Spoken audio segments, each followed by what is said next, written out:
Hello guys, welcome back to your YouTube channel. എവർക്കും Vtech മലയാളത്തിൻ്റെ പുതിയൊരു വീഡിയോയിലോട്ട് സ്വാഗതം.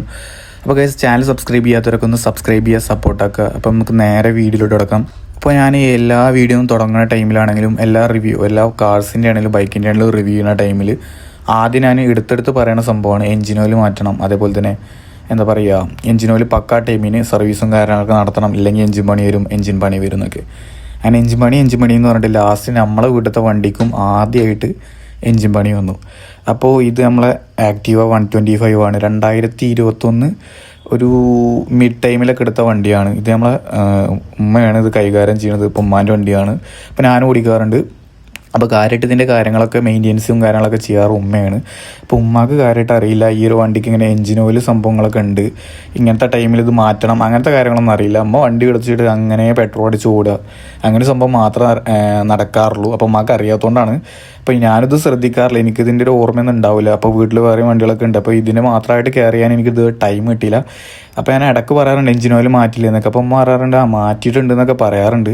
പക്ഷെ അത് ടൈമിങ്ങിന് മാറ്റാത്തതുകൊണ്ടാണ് ഇപ്പോൾ ഈ ഒരു പ്രശ്നം വന്നത്. അപ്പോൾ അത് ഉമ്മാൻ്റെ പ്രശ്നമല്ല, ഉമ്മാക്ക് അറിയാത്തതുകൊണ്ടാണ് എഞ്ചിൻ ഓയിലും കാര്യങ്ങളൊക്കെ മാറ്റാണ്ട് ഓടിയോണ്ടാണ് ഇപ്പോൾ ഈ ഒരു പ്രശ്നം വന്നത്. പെട്രോൾ അടിച്ച് ഓടുക അങ്ങനെ ഒരു സംഭവം മാത്രമേ ഉമ്മാക്ക് അറിയുള്ളൂ. അപ്പോൾ പിന്നെ ഉമ്മാനെ കുറ്റം പറയാൻ പറ്റില്ല, പ്രശ്നം എൻ്റെയാണ്. ഞാൻ ആണ് ഇത് വണ്ടികളൊക്കെ സർവീസിന് കൊണ്ടുപോയിടാറ്. അപ്പോൾ എനിക്കിതിൻ്റെ ഒരു ഓർമ്മ ഇല്ലാത്തതുകൊണ്ട് ഞാനത് അങ്ങനെ വിടുകയും ചെയ്തു. അപ്പോൾ ഈ ഒരു വണ്ടി ഏകദേശം 54,000 കിലോമീറ്റർ ആയിട്ടുണ്ട്. അപ്പോൾ ഞാനത് ഇപ്പോൾ അടുത്ത് ചെക്ക് ചെയ്തപ്പോൾ ഇതിൽ എഞ്ചിൻ ഓയിലും കാര്യങ്ങളൊക്കെ ഉണ്ട് എന്നാണ് പറഞ്ഞത്. പിന്നെ എങ്ങനെയാണ് ഇതിൻ്റെ പണി കിട്ടിയെന്ന് എനിക്കറിയില്ല. എനിക്ക് തോന്നുന്നത് റീസെൻ്റ്ലി എഞ്ചിൻ ഓയിൽ മാറ്റുന്നതിന് മുന്നത്തെ ടൈമിൽ നല്ല വറ്റിയിട്ടോ അല്ലെങ്കിൽ എഞ്ചിൻ ഓയിൽ കരിഞ്ഞു പോയതിന് ശേഷമൊക്കെ എഞ്ചിന് നല്ല അടിച്ചതിന് ശേഷം ആവും എഞ്ചിൻ ഓയിൽ മാറ്റിയിട്ടുണ്ടാവുക.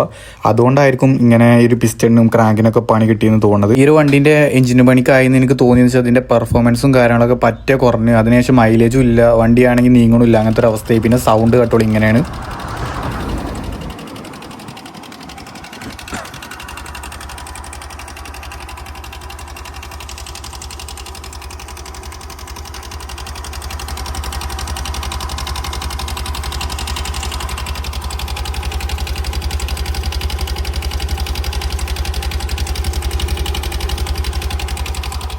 അപ്പോൾ നമ്മളെ വണ്ടി ഇപ്പോൾ കാളവേലയ്ക്ക് ജനറേറ്റർ ഫിറ്റ് ചെയ്ത പോലെയാണ് ഇതിൻ്റെ സൗണ്ടും കാര്യങ്ങളൊക്കെ വരുന്നത്. കടപട എന്നുള്ള സൗണ്ടാണ്. ഭയങ്കര ബോറിംഗ് ആണ്. അതായത് ഇപ്പോൾ 1 കിലോമീറ്റർ അപ്പുറത്ത് വരുമ്പോൾ തന്നെ നാട്ടിൽ മൊത്തം ചോദിക്കുന്നുണ്ട് മറ്റേ വണ്ടി എത്തിയിട്ടുണ്ട്, എഞ്ചിൻ പണി കഴിക്കണം അങ്ങനെയൊക്കെ. അപ്പോൾ ഇനിയിപ്പോൾ ഇത് എഞ്ചിൻ പണിക്ക് ഇട്ട് കൊടുക്കുക അല്ലാണ്ട് വേറെ വഴിയൊന്നുമില്ല. അപ്പോൾ ഞാൻ ഈ ഒരു വാഹനം കൊണ്ടുപോയിട്ട് ചെക്ക് ചെയ്യിപ്പിച്ചു. എനിക്ക് മനസ്സിലായി ഇതിന് ഇത്രയും പണികളൊക്കെ ഉണ്ടെന്ന്. ഞാൻ കാൽക്കുലേറ്റ് ചെയ്ത് ഒരു 5,000-6,000 രൂപയ്ക്കാണ്. അപ്പോൾ ഞാൻ വർക്ക്ഷോപ്പ് പോയപ്പോൾ തന്നെ അവർ പറഞ്ഞ് ഇങ്ങനെ ടെൻഷനർ മാറണം, അതേപോലെ ക്രാങ്കിൻ്റെ ഉള്ളിൽ എന്തെങ്കിലുമൊക്കെ പണിയുണ്ടാവും, ഹെഡ് അയച്ചു നോക്കണം. അപ്പോൾ ഇതൊക്കെ മാറാനായിട്ട് ഏകദേശം 5,000-6,000 രൂപേൻ്റെ അടുത്തൊക്കെ ആവും എഞ്ചിൻ പണിക്ക്. അത് മാത്രമല്ല, ഇപ്പോൾ എഞ്ചിൻ പണി എടുക്കാനൊക്കെ 2 ദിവസം ഈ ഒരു വാഹനം അവിടെ നിർത്തി കൊടുക്കേണ്ടി വരും. കാരണം അത്രയും തിരക്കുള്ള ഒരു കടയിലാണ് ഇപ്പോൾ നമ്മളിത് കൊണ്ടുപോയിട്ട് കൊടുത്തത്. അപ്പോൾ നല്ല പണിക്കാരായിട്ടില്ലെങ്കിൽ എഞ്ചിൻ പിന്നെ പഴയ പെർഫോമൻസും കാര്യങ്ങളൊന്നും നമുക്ക് കിട്ടില്ല. പിന്നെ പലതും ശ്രദ്ധിച്ചിട്ടുണ്ട്, നമ്മൾ പഴയ വണ്ടി ആ ഒരു പെർഫോമൻസും കാരണം എഞ്ചിൻ പണിക്ക് കഴിഞ്ഞതിന് ശേഷം നമുക്ക് ലഭിക്കാറില്ല. അപ്പോൾ ഈ ഒരു വണ്ടിൻ്റെ ഫുള്ളായിട്ട് നല്ല രീതിയിൽ തന്നെ എഞ്ചിൻ പണി എടുക്കണമെന്ന് എനിക്കുണ്ട്. പഴയ പെർഫോമൻസോട് കൂടിയിട്ട് നമുക്ക് തിരിച്ച് കിട്ടണം എന്നാണ് എൻ്റെ ആഗ്രഹം. പിസ്റ്റൺ റിങ് ക്രാങ്ക് അടിച്ച് പോയിട്ടുണ്ട്. അതേപോലെ തന്നെ പിസ്റ്റണ് സ്റ്റെക്കായിട്ട് അവിടെ നിൽക്കണ വരെ ഉണ്ടാവുള്ളൂ. ബാക്കി ഞാൻ സർവീസ് സെൻ്ററിന് ചോദിച്ചത് ഇപ്പോൾ എന്താ ഇങ്ങനെ ആവാൻ കാരണം എന്ന് വെച്ചപ്പോൾ അവർ പറഞ്ഞത് കറക്റ്റായിട്ട് എഞ്ചിൻ ഓയിൽ ടൈമിങ്ങിന് മാറാത്തതുകൊണ്ടാണ്. ആ ഒരു കറക്റ്റ് പീരിയോഡിക്കൽ മാറിയിട്ടില്ലെങ്കിൽ എഞ്ചിൻ കത്തിപ്പോണ പ്രശ്നം, അല്ലെങ്കിൽ പിസ്റ്റൺ അടിക്കണ പ്രശ്നമൊക്കെ ഉണ്ടാവും. അപ്പോൾ ഈ ഒരു വണ്ടി കുറച്ച് കാലം ഓടിക്കഴിഞ്ഞാൽ വണ്ടി സ്റ്റക്കായിട്ട് നിൽക്കും, വെള്ളപ്പൊക്കയൊക്കെ വരും, വൈറ്റ് സ്മോക്ക് വരും. അതുകൊണ്ട് ശ്രദ്ധിക്കുക. ഇപ്പോൾ BS6 കിറ്റും കാര്യങ്ങളൊക്കെ ഉണ്ട്. 2,500 രൂപ കൊടുത്തു കഴിഞ്ഞാൽ അതിൻ്റെ ആ ഒരു എഞ്ചിൻ കിറ്റും കാര്യങ്ങളൊക്കെ മാറ്റിത്തരാം. നമ്മളെ പഴയ പെർഫോമൻസോട് കൂടിയിട്ട് നിങ്ങൾക്ക് ഓടിക്കാൻ പറ്റുന്ന രീതിയിലാക്കിത്തരാം.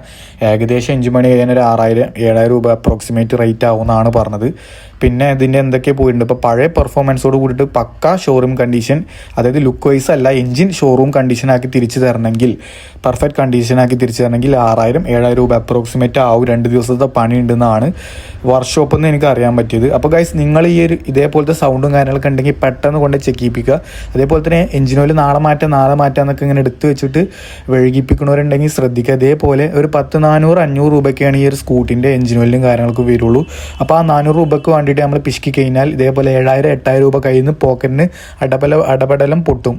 അതേപോലെ തന്നെ കാളവേലയ്ക്ക് ജനറേറ്റർ ഫിറ്റ് ചെയ്ത പോലത്തെ സൗണ്ടും കാര്യങ്ങളും ഈ ഒരു വണ്ടറുള്ളിൽ നിന്ന് വരും. അന്നേരം നമുക്ക് മനസ്സിലാവുള്ളൂ. അപ്പോൾ മലയാളികളെ മെയിൻ പ്രശ്നമാണ് നാളേക്ക് മാറ്റി വെക്കുന്ന പ്രശ്നം. അങ്ങനെ എല്ലാവരും ഇല്ല. അപ്പോൾ നമ്മളെ വീട്ടിൽ ഇതേപോലെ മാറ്റി വെച്ചപ്പോൾ നമുക്ക് 7,000 രൂപയുടെ പണി കിട്ടി. അപ്പോൾ നിങ്ങൾക്ക് ഇങ്ങനെ ഒരു വീഡിയോ കാണിച്ചു തരാമെന്ന് ഉദ്ദേശിച്ചെന്ന് വെച്ചാൽ നമ്മളെ വണ്ടി എന്തായാലും കടന്ന്. അപ്പോൾ നിങ്ങൾക്കും ഇതേപോലെ പറ്റാതിരിക്കട്ടെ. അപ്പോൾ ഈ ഒരു വീഡിയോ നിങ്ങൾക്ക് ഹെൽപ്ഫുൾ ആവുമെന്ന് വിചാരിക്കുന്നു. ഇഷ്ടപ്പെട്ട എന്തായാലും സബ്സ്ക്രൈബ് ചെയ്യണം. അതേപോലെ തന്നെ എഞ്ചിൻ ഓയിൽ മാറ്റാണ്ട് നാളെ എടുത്തേക്ക് നിങ്ങളുടെ ഫ്രണ്ട്സിന് എന്തായാലും ഈ ഒരു വീഡിയോ ഷെയർ ചെയ്ത് കൊടുക്കുക. അപ്പോൾ thank you for watching the video. See you next time. By.